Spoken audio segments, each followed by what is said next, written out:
बिस्मिल्लाहिर्रहमानिर्रहीम। अस्सलामु अलैकुम नाज़रीन, मलिक टीवी में खुश आमदीद कहते हैं। आइए चलते हैं आज की स्टोरी की तरफ। खैरपुर नामी एक गांव में साकिब नामी एक बददिमाग अमीर आदमी रहता था। वो बहुत ही घमंडी और तकब्बर करने वाला इंसान था।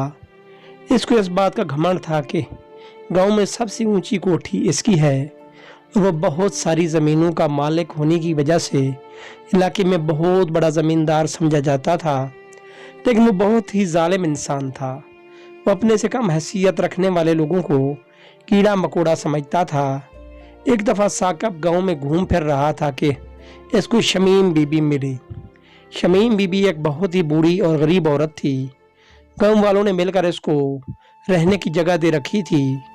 शमीम बीबी की नज़र बहुत ही कमज़ोर थी और वो इसी वजह से वो रास्ते में पड़ा हुआ पत्थर ना देख पाई और गिर पड़ी।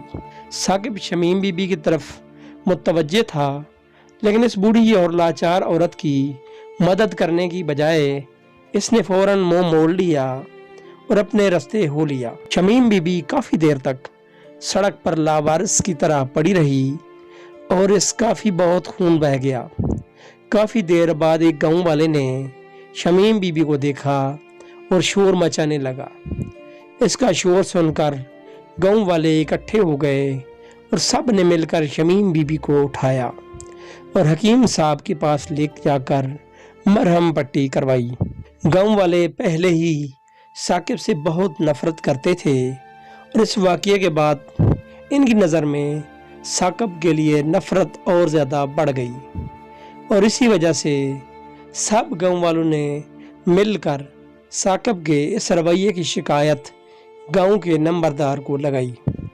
गांव का नंबरदार बहुत ही नेक दिल इंसान था, जो गरीब, लाचार और बेबस लोगों के लिए दर्द दिल रखता था।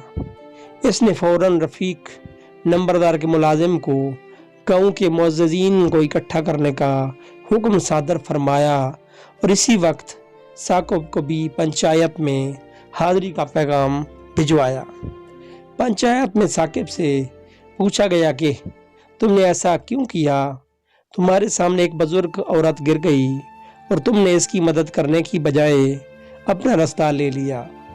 साकिब ने गरूर से जवाब दिया कि वो इन गरीबों को इतना अहम नहीं समझता, लिहाजा ये कि वो शमीम बीबी के गिरने का जिम्मेदार नहीं था तो उसे उठाता क्यों? इतना कहकर वो पंचायत से अकड़ता हुआ चलता बना। गांव वालों ने साकिब के इस रवैये से और ज़्यादा परेशान हो गए थे। साकिब का एक बेटा जिसका नाम अवैस था, शहर में तालीम हासिल कर रहा था। एक दिन अवैस शहर के पार्क में चहल कदमी कर रहा था कि इसके दिल में एक अपने मोबाइल का ख्याल आया और वो अपनी जेबें टटोलने लगा, लेकिन इसे अपने मोबाइल न मिला तो वो सोचने लगा कि शायद इसका मोबाइल कहीं हॉस्टल में न रह गया हो। तो वह अपना मोबाइल लेने के लिए पार्क से बाहर निकला। पार्क के सामने सड़क की दूसरी जानिब इसका हॉस्टल था, इसलिए वो जल्दी में दौड़ते हुए सड़क पार करने लगा। अभी वो सड़क के दरमियान में ही था कि एक तेज़ रफ्तार कार ने इसे ज़ोरदार टक्कर मारी और आगे निकल गई। अवैस काफ़ी देर तक तन्हा सड़क पर खून में लथपथ पड़ा रहा और फिर आहिस्ता आहिस्ता बहुत सारे लोग इसके इर्द गिर्द जमा होना शुरू हो गए, लेकिन किसी ने भी एम्बुलेंस को फ़ोन तक न किया। कुछ ही देर बाद एक भला आदमी आया और इसने एम्बुलेंस को फ़ोन किया और कुछ ही लम्हों बाद एम्बुलेंस अपनी मखसूस आवाज़ें निकालती जाए वकूबर पहुंची और मैं उससे चाकू चबंद जवान निकले और अवैस को एम्बुलेंस में मौजूद इमरजेंसी बेड पर लिटाकर एम्बुलेंस में सवार किया और वो भले आदमी के हमरा अवैस को हॉस्पिटल ले गए और इसका इलाज शुरू हुआ। कुछ देर डॉक्टर्स के मुआयने के बाद एक सीनियर डॉक्टर आई, सीयू से बाहर आई और हाल में मौजूद अफराद से दरियाफ्त किया कि इस मरीज़ के साथ कौन आया है।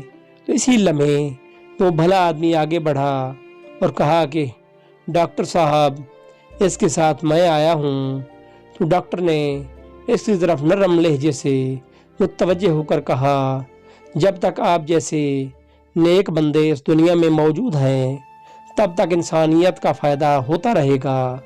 खुशखबरी ये है कि अब मरीज ख़तरे से बाहर है, लेकिन अगर थोड़ी सी देर हो जाती तो इसकी दोनों चंगें ज़ाया होने का खदशा था। अल्लाह आपको जज़ाए खैर दे। वैस की जेब में मौजूद फ़ोन नंबर पर फ़ोन करके इसके घर इतला दे दी गई और कुछ देर के बाद साकब अपनी बीवी को लेकर परेशानी के आलम में हॉस्पिटल पहुंच गया।